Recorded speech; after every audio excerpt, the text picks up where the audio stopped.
Welcome back to Hardin Local. I'm Phil Tall, and I'm joined by today's second of 7 candidate interviews today. I'm joined by Robin Geary, who's running in the Republican primary for Hardin County Magistrate District 7, a three race that includes Zach Humphrey, who you'll hear from Wednesday, and also Larry Hicks. Quick thanks to today's sponsors, the Plumbing Doctor and Omni Design Group, both helping us bring these interviews to you. Both more on both in a minute. But Robin, thank you for being here. Every candidate in this race gets the same questions, same orders, same time limits. So let's go ahead and jump in, all right? All right, thank you for having me. Very welcome. Thank you for coming. So tell everybody the office you're running for and why this office specifically. Okay. I'm running for magistrate of District 7, and I'm running because I want to be. Oh, sorry. I got confused for a second. I chose to run for magistrate because I believe local government is where you can make the biggest difference, and I want to be a strong voice for the people of District 7. Someone who shows up and listens and follows through, from strengthening the EMS to being responsible with taxpayer dollars. I felt called to step up and serve my community. Okay. What happened in your life that led you to feel called to run for office? I had a couple issues with some trash service local, me and my family both, and so I took that to the magistrate in my district, and they kind of just kept passing it on to people that we'd already spoke with, and the issues weren't being resolved. So that's when I kind of started going to the fiscal court meetings, the committee meetings, and I just started paying attention there, and then to see if I could get some kind of resolve for the issue that we had had. And after I'd watched, I just decided that we kind of needed some change, that what we had wasn't working for us, and I just decided to step up and run. All right. We like to hear people stepping up. What in your background most prepares you to be a magistrate? Okay, what prepares me the most to be a magistrate is, I believe, my background has uniquely prepared me for this role because it's rooted in real service. Sorry, I have notes. Get that. Could you try Oh, again? no worries. Siri is not having it today either, I guess. So I'll start over. I believe my background has uniquely prepared me for this role because it's rooted in real service, responsibility, and understanding people. As a junior lieutenant in the fire service when I was younger, I learned early what it means to lead, stay calm under pressure, and put others first. As a small business owner, I've had to manage budgets, make tough decisions, and be accountable every single day. And as a mother, I understand firsthand the challenges families in our community face, and I'm invested in the future we're building because my children are part of it. All of those experiences together have shaped me into someone who shows up, listens, and works hard for the people that I represent. Okay. If voters can only remember one thing about why they should vote for you, what is that one thing? It would be that I show up, I listen, and I fight for my people because this community isn't just where I live, it's also who I serve. Okay. We'll take a quick break to pay the bills over here.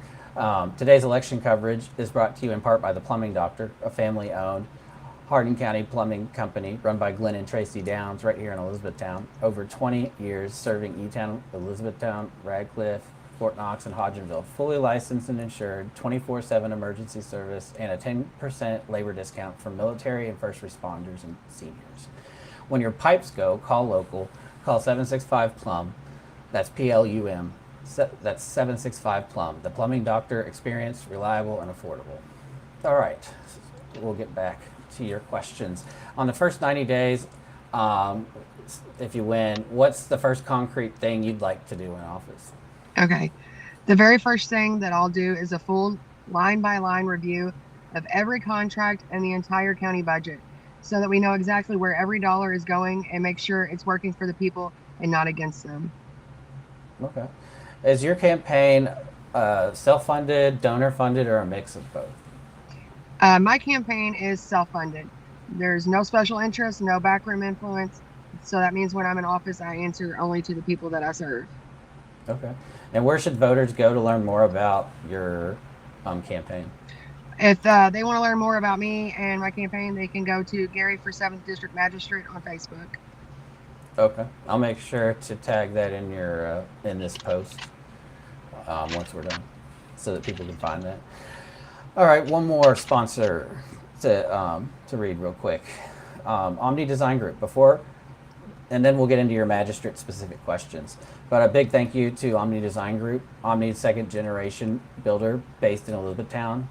My good friend Josh Branningham and Corey Jewell. They were both born and raised in Hardin County. They handle new construction, remodeling, residential, and light commercial. Any size home, any size reno, no idea too outside of the ordinary.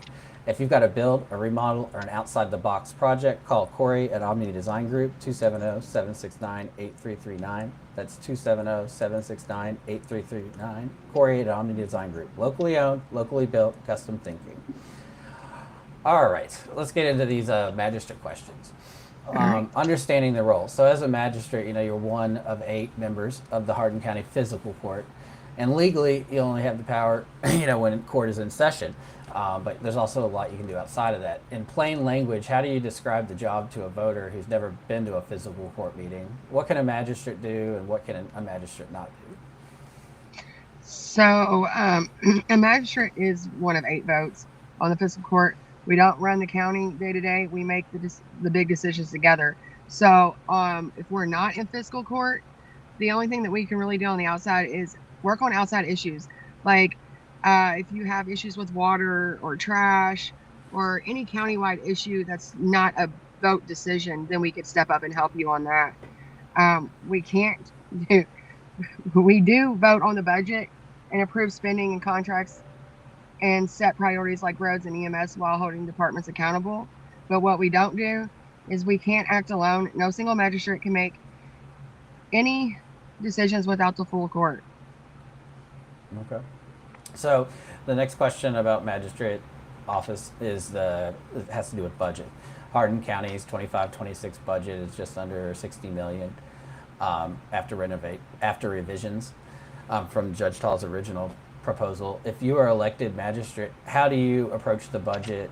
Are there specific things that you push to grow, protect, or cut? And how do you make those trade-offs publicly so residents can follow along? Okay, so a $59.8 million budget deserves a line-by-line review. Start with transparency and make sure every dollar has a purpose with results. What I would protect and grow is the core services that people rely on, especially EMS, public safety, infrastructure like roads. What to cut? I would cut the waste, the duplication, and anything that isn't delivering real value to taxpayers. And how to make the trade-offs publicly is out in the open. I would ask tough questions in public meetings.